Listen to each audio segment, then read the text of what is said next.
Let's focus on Kelvin Sampson for a moment. Plenty of coaches in the tournament can claim Hawks, Hornets, or Pelicans as pros, but he is the only one who has a Blue Jay, Oriole, and Marlin. And he's always had a knack to adapt. Speaking from his car in York, Pennsylvania, it's easy to tell Mark Hendrickson is one of Kelvin Sampson's biggest fans, and not just because he stands 6'9". I think if you ask anybody that's a former player, they appreciate that in him. He's a straight shooter. Like many of Kelvin's former players, Mark played in the pros. Unlike others, Mark also played 10 years in the major leagues. How much pride do you think he takes in that, or does it matter? I think for him, I don't want to say pride. Mark then went on about Kelvin's work ethic and back when I was a freshman, how one pep talk helped Mark. I said, Coach, I'm struggling. Quickly become a star for Kelvin at Washington State. He looked me in the eye and he said, Mark, you're my guy. I'm going to win with you and I'm going to lose with you. Mark spent 2 years with Kelvin before Coach left for Oklahoma. Mark was later drafted by the Philadelphia 76ers. He's one of roughly a dozen men to play in both the NBA and MLB. The only one, though, to play at least 4 seasons in each. And playing baseball wasn't an issue for him? Never was. Because baseball starts later in the Northwest due to the weather. We don't change. We always talk about never losing our chip. Do what we do. What Kelvin preaches now is also what he preached then, Mark confirms. He was just younger, a little bit more raw, had more fight to him, but it was a blue-collar mentality. Embrace that mindset, then add incredible talent. Mark Hendrickson is proof anything is possible. Mark's an awesome guy. I mean, he had a blue-collar award, and I was so proud of the fact that I won that both years. You know, teams and coaches try to figure out, hey, how can I play like Kelvin Sampson's teams? And it's really hard to do, but that's his gift. It is, and Mark is Kelvin's second big leaguer. The first is the late Ryan Miner from Oklahoma, who also played for the Orioles. But Mark should be the last, given the specialized nature of sports now, as well as the transfer portal and NIL. And now, it's our entire conversation with Mark Hendrickson. Mark, what drew you to Kelvin Samson when he first recruited you?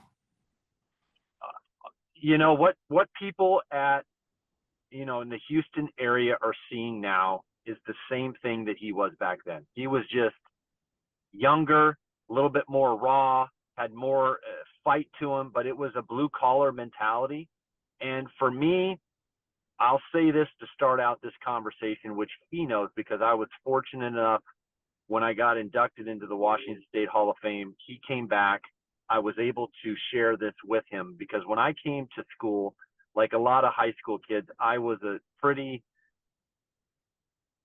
accomplished athlete, both as in a team environment and individually. And when I got on campus, it was that next level that I was not ready for. I was not ready for being away from home.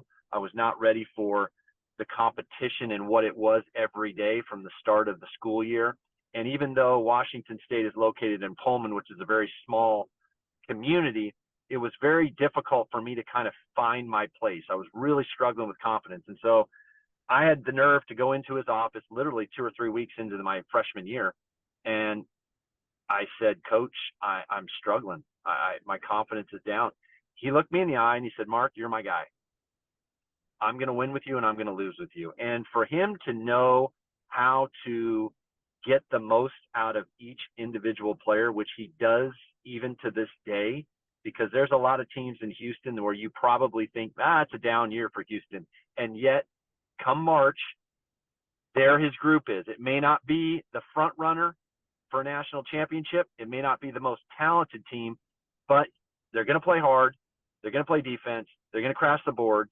They have the certain grit and toughness about them that you can always count on, even when some of the stuff is, you know, your shots aren't falling. You're not getting the calls that you want. And it's been something that is very successful for him, and it's hard to duplicate.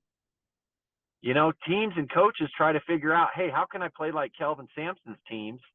And it's really hard to do, but that's his gift that he's always had, even at Washington State. And so for me, that was a logical choice. I mean, he recruited me hard. He was the one school in the state of Washington that was coming after me, and my brother had been going there, so it was a natural fit for me.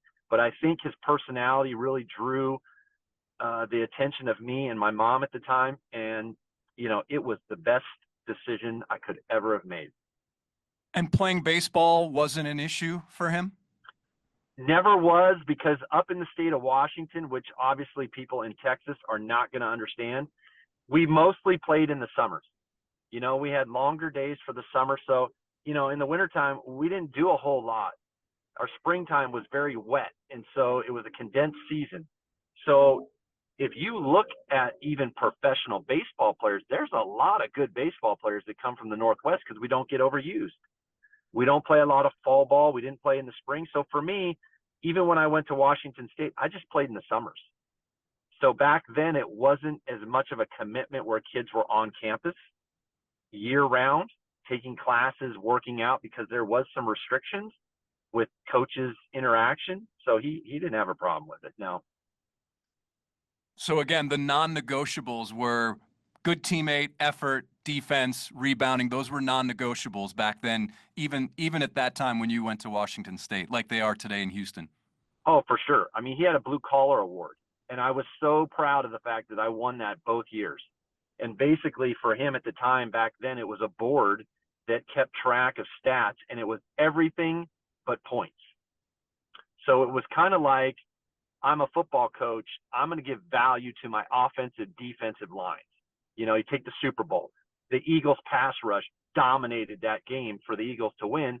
They get some attention, but probably not as much if a star player has that type of game. The media can't get enough of them. So for him, he knew what's going to give us the best chance to win night in and night out. And those are the same things that he has in the program now. The fact that we have a college basketball coach who has players who played Major League Baseball, how much pride do you think he takes in that, or does it matter? I think for him, I don't want to say pride. I think because of the work ethic that he's always had, you have to understand something in the coaching environment. Look at his generation of coaches. A lot of them have gotten out because the game has changed. And he's always had a knack to adapt his players to fit his program. He goes after certain kids, and he just seems to push the right buttons. Now, back when I was a freshman, I'm not going to kid you, I was scared. I mean, he had a way of getting mad, and it literally your back of your hair on your neck would stand up, and you're like, oh boy, this is not going to be a fun practice. But it brings out the best in what 18 to 22-year-olds really need. And I think if you ask anybody that's a former player, they appreciate that in him, because he's a straight shooter, and it's not going to change. It never has, regardless of who you are. Ask somebody who went to Oklahoma, ask somebody Indiana, Houston, Washington State. You're going to get probably the same answer. And you almost followed him to Oklahoma. Is that correct? Well, that was the other conversation that really changed my life too, because I remember when he called me in his office. This was 2 years. We just came off the NCAA tournament, and it was a conversation that he felt like he couldn't turn it down. I couldn't blame him, because Washington State is a very transition university because of location, because of I don't want to say it's a second tier university, but let's be honest. If you're going to be talking about the rankings of universities and schools, and it's resources. Getting to a point where resources. Yes, exactly. And so I thought about it, but I also knew when he recruited me, he said, pick a school that you'd go to if you couldn't play basketball. And so that kind of stuck with me. And so I was happy at Washington State. I was very sad to see him go. We had a very good team coming back. He took one of our players, Nate Erdman, decided to go with him. That would have been the missing link for us, I think, the last 2 years, where we would have really, I think, propelled to a consistently productive and NCAA tournament team. But it was just one of those decisions. I felt like I was happy with where I was at. And honestly, I got a great coach my last 2 years as well. So I can't complain. How often did he come and see you pitch when you were in the majors or even in the minors? In person, I don't think ever. Really? I don't think ever. I don't know. I don't recall anything, but it was just the seasons overlap and they become very difficult. And I know with his profession, it's gotten to be a 12-month year. I mean, I don't even know the dead periods anymore. I don't even know if they're allowed because they can have so much interaction with their players that they couldn't back in the day. Yeah. He always talks about, yes, basketball, but making better husbands and better fathers. And I imagine that's what he's probably most proud of with any of his players, Well, you included. he's an example of it. If you look at his program, where is his kids? Where is his wife? I mean, I try to get to see the program when I can. This year I went to West Virginia. It was close. You know, Karen had made the trip, which I'm extremely happy for because I did not get to see her the previous year when they came to Navy for a tournament in November. So it was great to see her. I communicate with Lauren all the time because she's the one that's readily available. And then when I got to West Virginia on the court for the shoot around, Kellen and I, were chatting more than anyone because he had, obviously Kelvin has his responsibilities, but for the most part, he lives his family and they've gone everywhere with him. He once said about you, you're talking about a kid who's 90% basketball player. Baseball is something he likes, but basketball is something he loves. Is that why you went to the NBA first? I always knew baseball was going to be there. At the time when I came out of high school, I had seen enough dual sport athletes try to sign with the baseball team and go to play college basketball. And they weren't ready for it. When I finally signed in baseball, I signed with Toronto. I was able to do both sports for 3 years. I went down to spring training after my after my second year in the NBA. It's a whole other world, and I remember the director of the minor leagues in Toronto telling these 16, 17-year-old kids they're professional athletes. And I almost laughed in the middle of the meeting. I'm like, yo, they're not. Let me tell you what a professional athlete's like, because I just came off of an NBA season. These kids have no clue. And so for me, basketball, it was important to go to college because I wanted to play in the NCAA tournament. And I knew where I grew up, baseball was always a summer sport. So I knew I could always play in the summer. And that's what I did. So it was more of I wanted to play college basketball. And then as things progressed, then it became, okay, the NBA is an option. And I kind of knew long-term baseball would be an option. So that's kind of how it all played out. And I imagine what you were able to do would be incredibly difficult today, given NIL, transfer portal, all of this stuff. Is that how you look at it, that it would be incredibly tough to play two sports at a high level these days? I don't know if you'll see it again, at least in my lifetime, because of what you just mentioned. I did it out of default almost. I never had a multi-year deal in the NBA. I was always trying to get my foot in the door, which people don't realize the amount of guaranteed contracts in the NBA.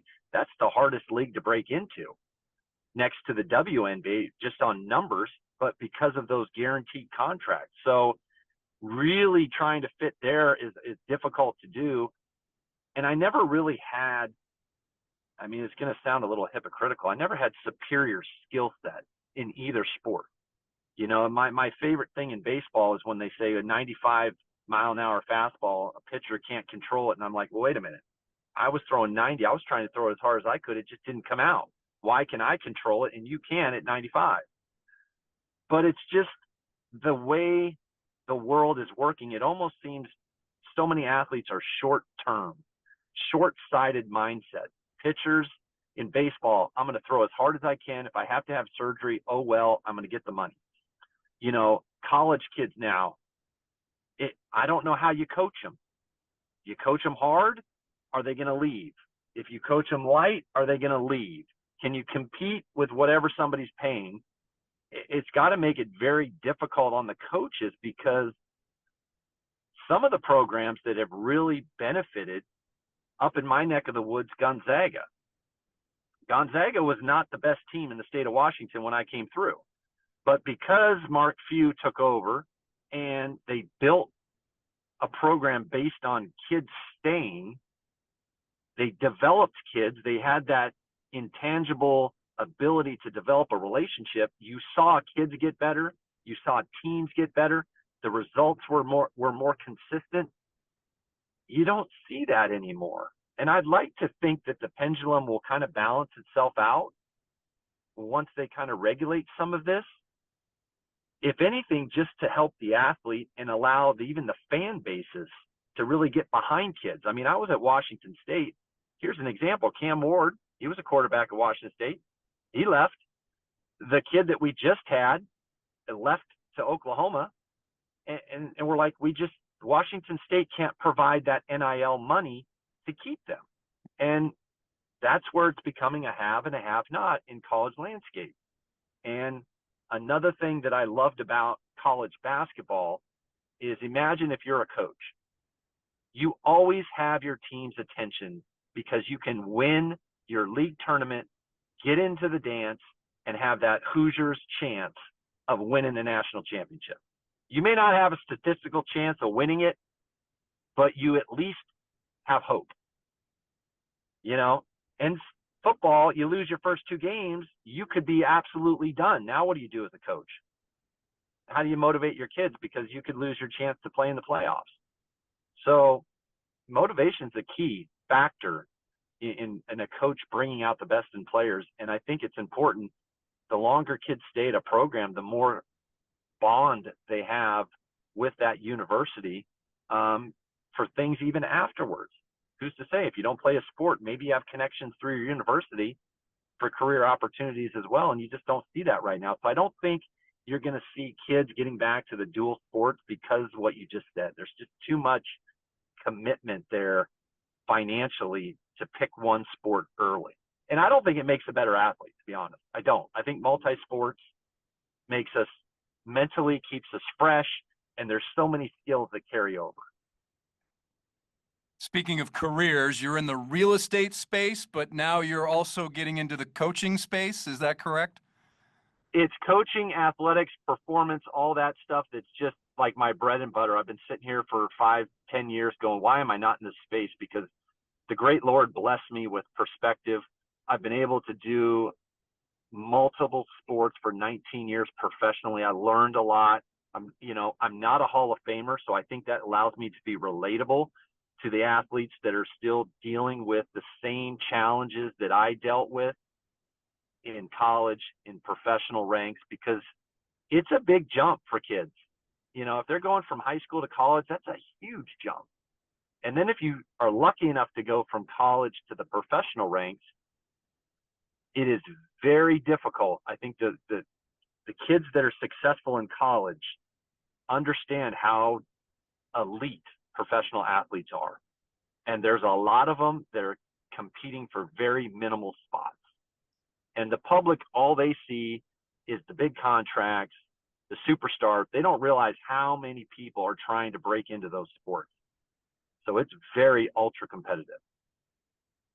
Here's a quote from Kelvin in 1994 when you were dealing with a leg injury. We lost Mark Hendrickson to an injury for 4 games, and people just don't understand basketball, want to know what's wrong with us. I didn't answer that because I don't comment to people who ask stupid questions. That's the one thing that I've often said. In baseball, if I'm a hitter, I get 4 opportunities in the game for at-bats. You can go 4 for 4 and pretty much say I did everything I could at the plate. Basketball, because you have 5 guys that are playing both offense and defense, chemistry is so important. And Kelvin's always done a good job of making sure that no one's above the team. His guys play together. He demands it. And for the most part over his career, I can't recall it being any other way.